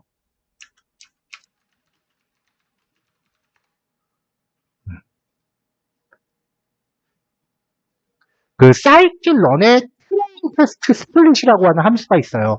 걔를 통해서 데이터를 7대3으로 쪼갤 수 있고 그거는 나중에 머신러닝 들어가면은 지겹게 할 거예요. 근데 얘는 그렇게 랜덤으로 쪼개면 안 된다. 무조건 처음부터 순서대로 쪼개야 된다. 자, 데이터 프레임에요. 처음부터 씁니다. 앞에. 슬라이싱죠. 앞에 아무것도 없으면 처음부터란 뜻이죠. 전체 길이의 0.7을 곱했으니까 70%잖아요. 그래서 데이터 프레임에 처음부터 70% 직전까지 쪼개라. 이렇게 해서 헤드 수역했고요. 그러면은 나머지 위치는 70% 위치부터 쿨린 끝까지 쪼개라. 데이터 프레임을 슬라이싱해서 7대3으로 쪼갰습니다.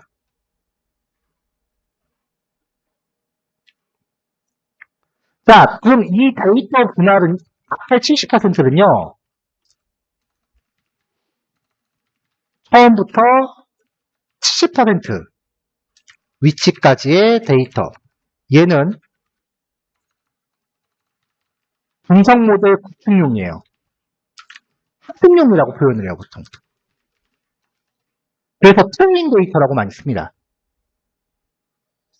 자, 그 다음에 얘는 밑에 거요. 얘는 아까 우리가 했었던 거는 처음부터 끝까지를 갖고 분석 결과를 만든 다음에 다시 처음부터 끝까지에 대한 예측 값으로 검증을 했죠. 근데 얘는 그렇게가 안 돼요. 아까 우리가 봤던 거는 전체 데이터를 이렇게 해서 분석 결과를 만들고 다시 전체 원본에다가 대봐서 잘 나왔나 보다 이렇게 판단을 했다고요. 근데 얘는 그게 안 되고 이 오토아리마는 원본 데이터가 이렇게 있을 때 이걸 7대3으로 쪼개요. 그래서 이걸 가지고 분석 결과를 만들면은 자기가 학습한 거에 대한 예측치를 만들지를 못해요, 얘는. 대신에 내가 학습한 기간 이후 얼마 동안을 예측해라.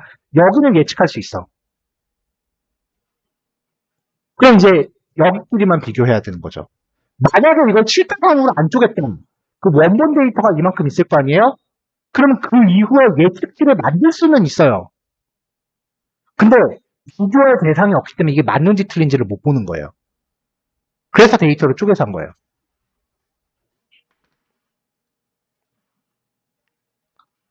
자, 그래서 얘는 이제 검증용 데이터라고 합니다. 나머지 30%. 이걸 꼭 7대3으로 쪼갤 필요는 없지만 통상적으로 7대3으로 많이 쪼개요. 자, 모델 구축.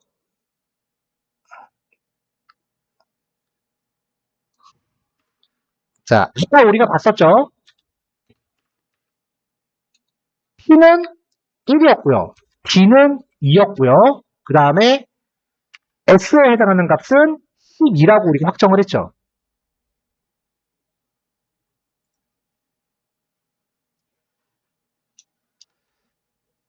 자, 그러면 여기에 맞춰볼게요. 스타트 P는 0부터 그 다음에 맥스 P는 P로 잡아줘요. D는 D라고 잡아주고요. 이거 앞에다 바이 하나씩 붙입시다. 그래야 내가 찾은 값인지 구별되니까. 자, 얘도 맥스 Q는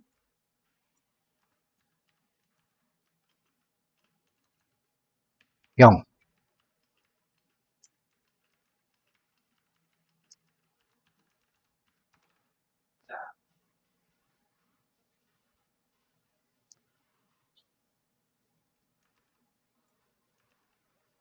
그 다음에 계절성 주기가 m이라는 파라미터거든요. 이걸 가지고 mys라고 잡고요. 그 다음에 max p 여기도 다시 p d 값도 myd q 계절성 주기 쓸 거다. 만약에 계절성이 없다면 요만큼만 설정하시면 돼요. 근데 계절성이 들어가면은 계절성에 해당하는 값을 다시 넣어주시면 돼요. 아까 했었던 거는 제가 모델을 1, 2, 0 그리고 그 계절성 주기는 12라고 했잖아요. 그럼 아까 했던 거는 딱 그 경우 한 번은 분석을 해요. 근데 오토 아리마는 0부터 제가 120이라고 했잖아요. 그러면은 얘가 모델이 120이라고 잡았는데, 그러면은 이걸 가지고 000, 100, 110, 120, 20, 200, 여기까지구나. 이런 식으로 내가 주어진 범위, 0부터 내가 지정한 범위 안에서 모든 거를 다 테스트해봐서 최적의 거를 줘요. 그게 차이야. 그러니까 앞에서 봤었던 거는 만약에 내가 예측을 잘못했으면은 요 값을 잘못 뽑았으면은 분석 결과가 잘못될 가능성이 많지만 얘는 이 범위 안에서 최적의 거를 찾아줘요. 그러니까 잘 모르겠으면 그냥 요거 값 적당히 한 5 정도 줘도 돼요. 대결성만 잘 찾아도 돼. 그럼 그 안에서 지가 찾으니까. 이따 한번 볼게요. 자, 이렇게 세팅합니다. 자, 이거를 했더니 최적의 모델은 120이래요. 제가 찾은 거랑 같죠? 이것 봐. 경연수대로 다 하잖아, 지가. 자, 그 다음은 이제 얘는 이 모델 객체한테 관측치를 넣어서 이걸 통해서 이제 그 학습을 시키고요.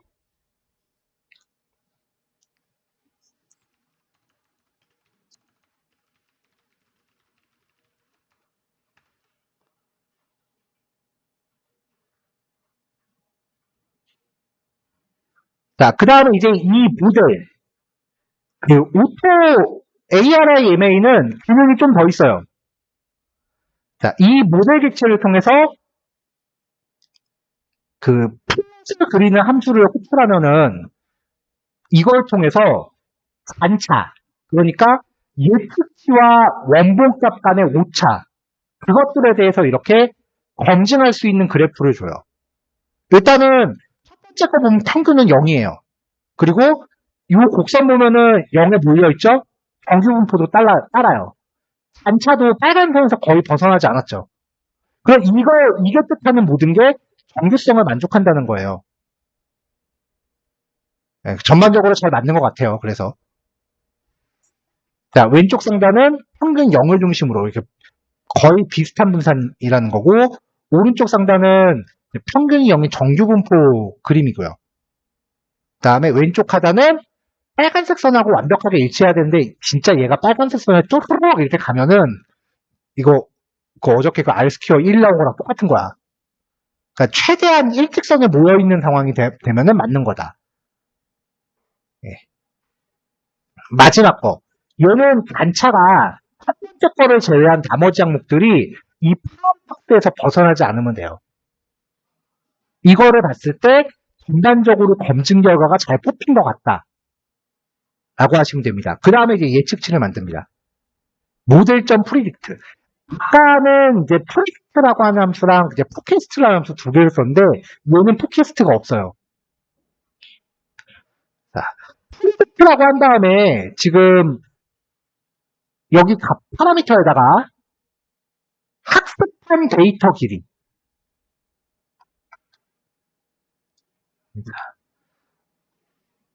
자, 이렇게 있을 때 얘가 이만큼까지를 가지고 학습을 했다라고 하면 만약에 여기에다가 이 파라미터로 전달한 값이 10이다. 그러면은 무조건 이후 10단계를 예측을 해요. 이미 학습한 데이터에 대한 예측치는 안 줘요. 이후 값을 줘요.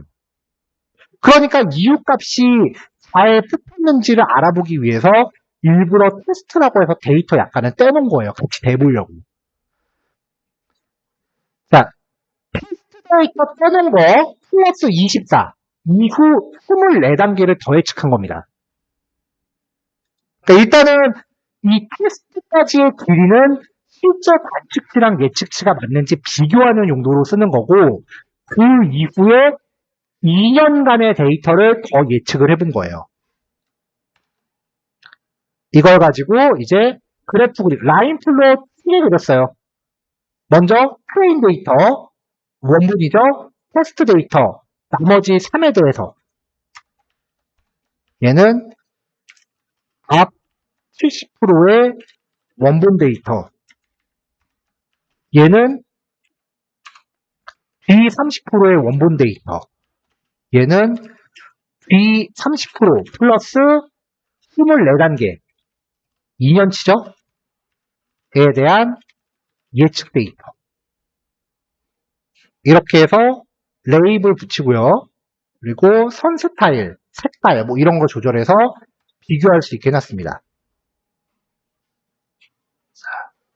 자, 요렇게 요게 계절성 얘는 좀 더 크게 증가하는 걸로 보네요.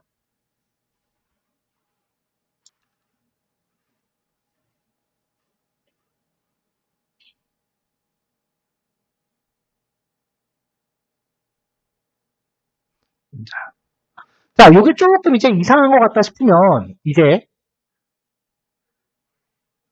지금 여기에 제가 최대값을 1, 2로만 잡아줘서 얘가 이 범위 안에서만 한 거잖아요.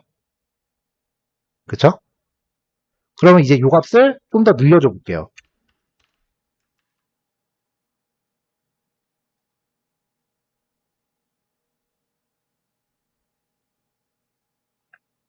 네.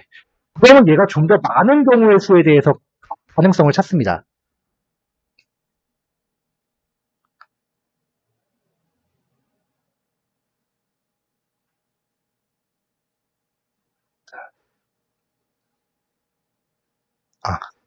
값은 9번으로 고정하고 T하고 Q를 5씩. 차분값은 아까 우리가 이미 확인했으니까 이게 P하고 Q를 잘 모르겠으면 얘를 적당히 늘려주시면 돼요. 얘는 차분의 수. 검증한 결과를 활용. 얘는 적절히 넉넉히. 진짜 이렇게 해주시면 돼요. 물론 정확하게 내가 앞에 그 검증 결과를 통해서 뽑아내는 게 제일 좋겠지만 그것보다 좀 더 넉넉히 들어가는 거야.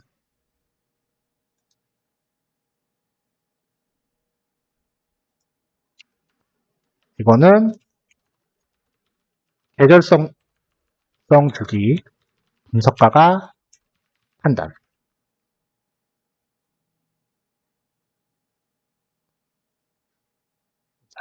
값을 크게 주면 그만큼 시간이 오래 걸려요.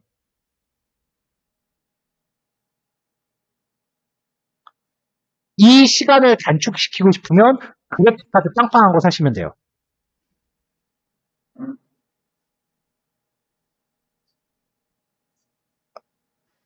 다음 주 실습부터는 결과 볼 때 시간이 한 이만큼씩 걸릴 거예요. 계속. 다음 주까지는 아니고 다다음 주쯤부터는. 이게 결과 나오는 게 분단위로 돌아가면은 아 그래도 빨리 나왔네 싶은 거예요. 보통은 머신러닝 돌리면 결과 나오는데 1시간 이상 걸릴 때도 많아요. 컨트롤 엔터 눌러놓고 1시간 동안 할 게 없는 거야 우리가. 그래서 그때 틈틈이 프로젝트 해야죠. 음. 예전에 진짜 이미지 분석하는 거 제가 원본 이미지만 엄청 많이 했다가 학습하는데 8시간 조금 적게 걸린 적 있어요. 아침에 9시 반에 수업 시작하면서 설명 한 20분 하고서 시작 눌렀는데 그냥 거의 끝날 때야 결과본. 그런 적도 있어요.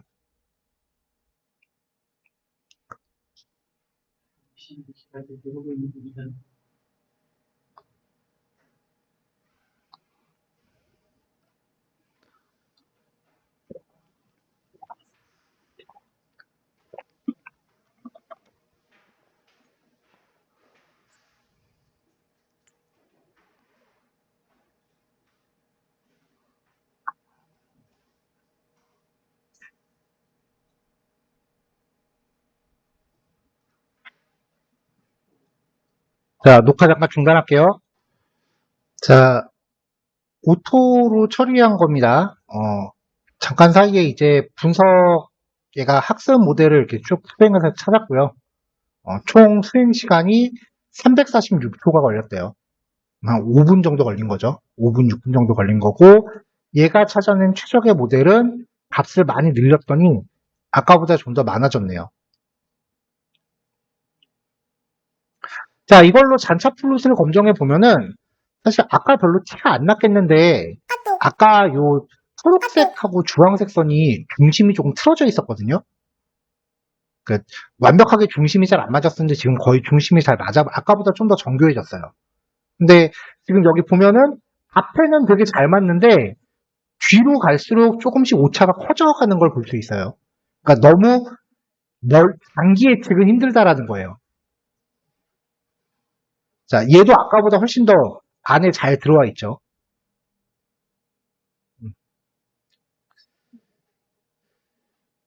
아까 앞에 이제에서 이후 10단계까지 예측하게 했으니까 예측하는 모델을 10단계로 맞췄고요.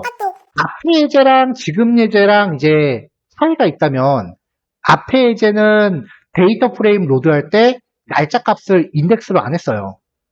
그래서 그래프 그릴 때 인덱스를 0, 1, 2, 3, 4로 하면 되는데 사실 바로 직전에는 제가 그래프 X축이 날짜일 때는 인덱스 어떻게 설정하는지 잘 몰라서 그냥 숫자로 한 거고 얘는 그래프 그릴 때 X축을 날짜로 해놨다고요.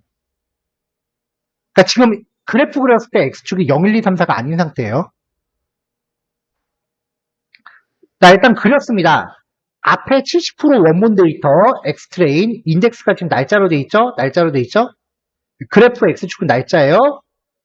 자, 오리지널.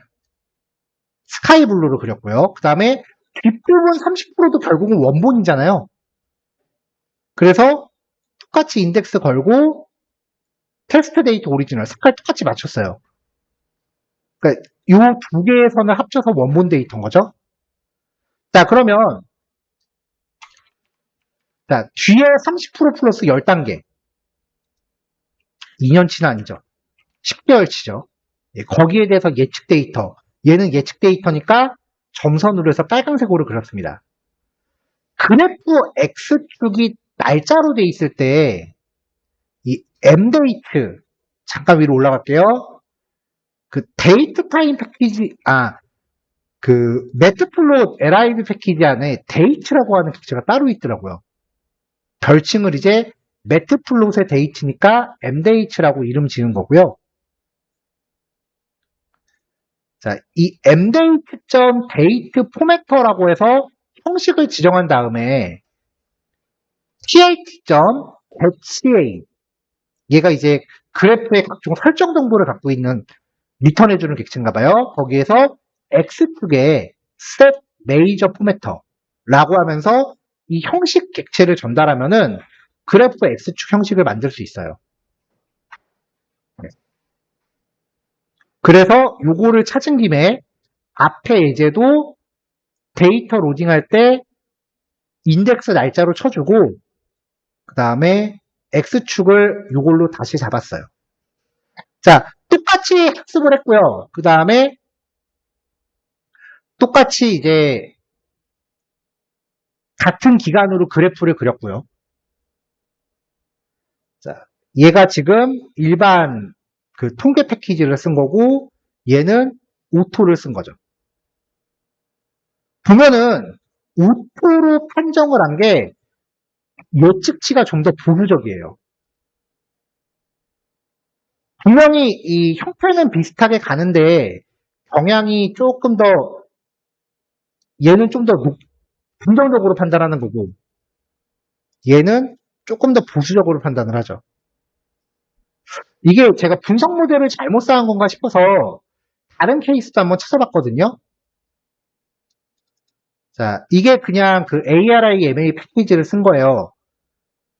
얘는 노란 선, 그 예측치가 조금 위에 머물러 있는데 오토를 썼을 때는 선이 조금 아래 머물러 있죠. 같은 데이터로 분석한 건데 전체적으로 경향이 좀 그렇대요.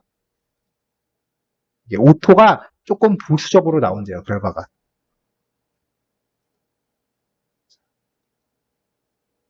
자, 여러분들은 학습할 때 이거 값 너무 이렇게 크게 잡지 말고요. 그냥 저는 지금 5까지 잡았고 너무 오래 걸렸는데 여러분들은 한 2나 3 정도 잡으세요.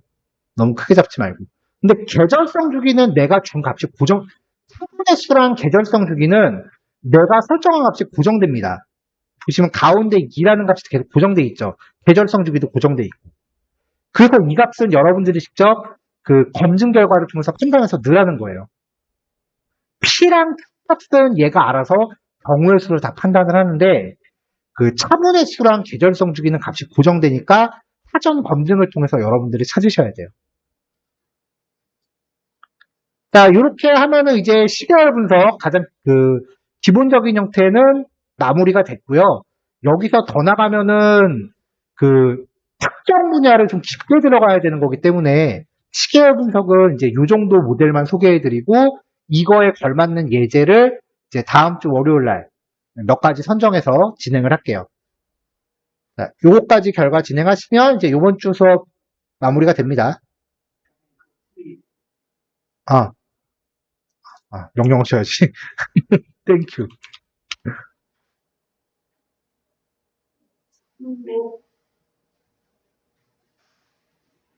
자, 여기까지 할게요. 수고하셨어요.